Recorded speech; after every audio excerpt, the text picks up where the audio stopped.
It's been another interesting week, to say the least, in Labour's socialist Britain. Keir Starmer said the government's so skint that October's budget is going to be painful for people who work hard. I will be honest with you. There is a budget coming in October, and it's going to be painful. We have no other choice, given the situation that we're in. Those with the broadest shoulders should bear the heavier burden.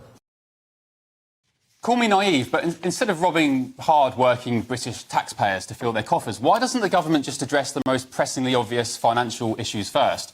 Like, for example, this damning revelation today that record numbers of migrants living in Britain are jobless, with more than 1.6 million unemployed or economically inactive. That's according to the government's own data. The situation is costing taxpayers an estimated £8 billion a year and covers people aged between 16 and 64 who were born overseas and have the right to live in the UK, but does exclude students and asylum seekers. Or, meanwhile, maybe Labour could consider scrapping the £11.6 billion, yes, that's right, £11.6 billion, in overseas climate aid we're sending to the likes of Africa, all while China builds the equivalent of 4 coal power stations a week.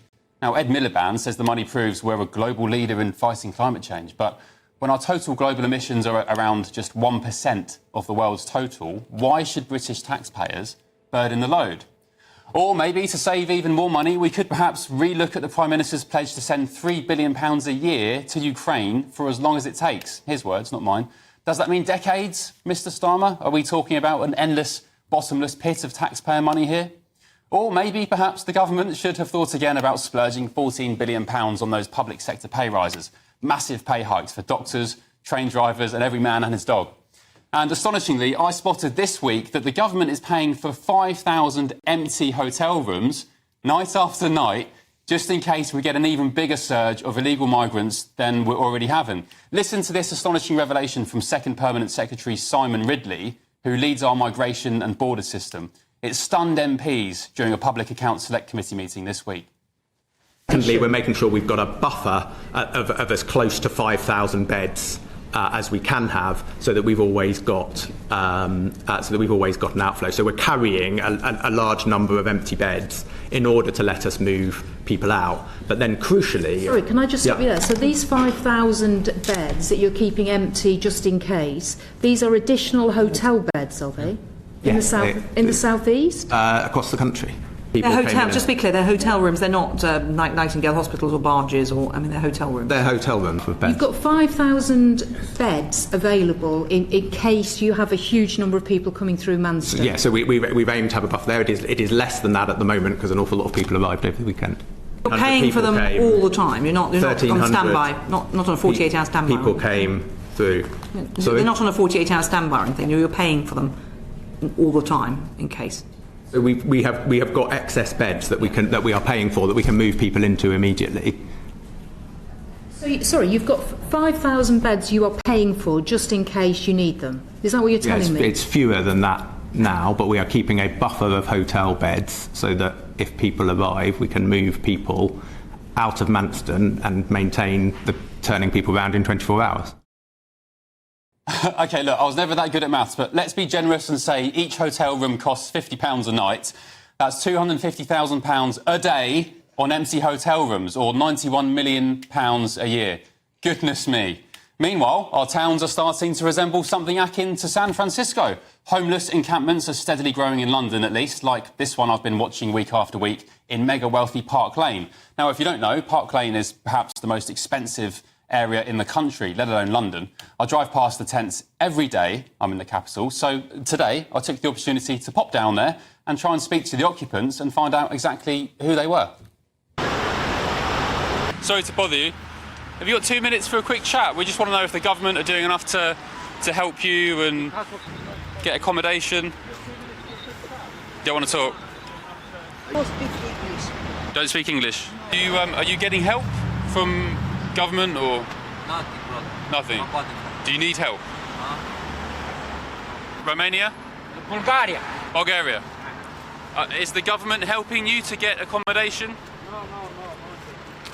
Do you want more help? I don't parle English, go. Don't speak English. Okay. Thank you. Sorry to bother you. So there's about 20 tents here, a little community of people. We just spoke to that gentleman there who said he's from Bulgaria but doesn't speak English. And when I did try and speak to the guys over there, they're all sat down playing cards. Interestingly enough, on the table, big stacks of meat. So pork chops, lamb chops from a supermarket, not yet cooked. A couple of those over there, I think, suggested they were Romanian, but yeah, not too keen to talk, unfortunately. I later understood that many of those people are here on temporary visas, so they will be part of the 1.6 million unemployed or economically inactive that's reported to be costing taxpayers the £8 billion a year. And if we're paying, by the way, for 5,000 empty hotel rooms each day, can't those people simply just use those beds and have a warm roof over their head instead of slumming it in London? And finally, I'd also suggest, politely, that those encampments are more of a public health risk than a cheeky cigarette in the back of a pub's garden.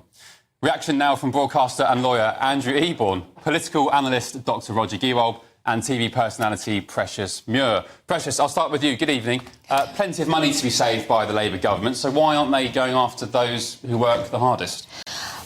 Well, I just think that what's going on at the moment is absolutely insane. So we just obviously watched that video, and those people are in the middle of where, obviously Hyde Park is, and they're not being moved on. I don't understand why they're actually able to stay there. I think TfL, who owns the land, Transport for London, they are applying to get them kicked off. Yeah, but it's been a while. They've been there for a very long time. They have. I mentioned it. I drive past it every day, so do many other GB News presenters and contributors, and week after week it seems like there's maybe one more tent this week, and then the next week... Wow, it's insane. And it's hard to... you can't really see which ones are, because, like, you ask them, where are they from? Who are UK citizens and who are, obviously, from overseas? So it's kind of like a bundle. I don't know if you walk through stations, there's loads of stations. You can't really tell which one are UK citizen homeless people and which one are illegal immigrants. It's really quite hard for, I think, maybe the government and the police to kind of regulate. I'm not sure. Yeah. Well, lots of them will be legal, Andrew, because they've come here, as I understood, on temporary visas, so I think they can work. I did ask, are you working? Are you looking for a job? And they didn't seem to be. But they did have stacks of supermarket meat. Oh, it's quite extraordinary. And what I find amazing, firstly, you find 50 quid a hotel room. That's not right. It's probably going to be close to 100. That's me being very generous. You're being very generous, indeed. So it's actually 500,000. The figures from the Centre for Migration Control say it's 8.5 billion annually. And you're right. You look at those sort of figures, it's absolutely crazy. And to have those hotel rooms that are absolutely empty is nonsense. What I love about this programme, BLT, is that you shine a spotlight and have more light and less heat on these issues. Because if you look at the stats, you talk to the people there concerned, they didn't look uncomfortable and so on and so forth. I don't know what their story is. And you're working on that sort of basis. It's nonsense to have them there. I live just around the corner from Park Lane, as you know. Oh, look at you. Someone's earning. Oh, I am. Fortune. GB News paid me a fortune. That's why I'm in the centre. But you look at that sort of thing. Behind every single one of those people, there's a story. Yes. And you look at that sort of basis. We need to work out where good people paying their taxes, where that money is going. And if you don't shine a spotlight on it, talking about £100 a day is what I would suggest per hotel room. It's an absolute nonsense. Roger, you're good with money and the economy. Am I being naive in just suggesting, you're giving £11 billion in foreign climate aid to Africa, you're spending $3 billion a year on Ukraine, you're spending $90 million a year on empty hotel beds? What am I missing here? Am I looking at it too simplistically? Well, these are all things that Labour should have been complaining about when they were the loyal opposition, but they stayed stum. And they are manifesting exactly the same useless inefficiency that the Tories have done for many years. I mean, it's just complete wastage. It's not their money, so they don't need to worry about it. They don't really take the responsibility seriously. But each of these items that you've mentioned is just a waste of money. People are going to argue about Ukraine, but the school is growing that it's too late for them to win the war, and so this money is just going down the drain. But whether that's the case or not, it's just unbelievable that they're opening prisons and letting people go to put people who post on Facebook in their cells instead. They just got, I thought that the Tories had their priorities wrong, but I think Labour is in hot pursuit. Precious, what's your view of the first sort of 55 days, however long it is, of this Labour government?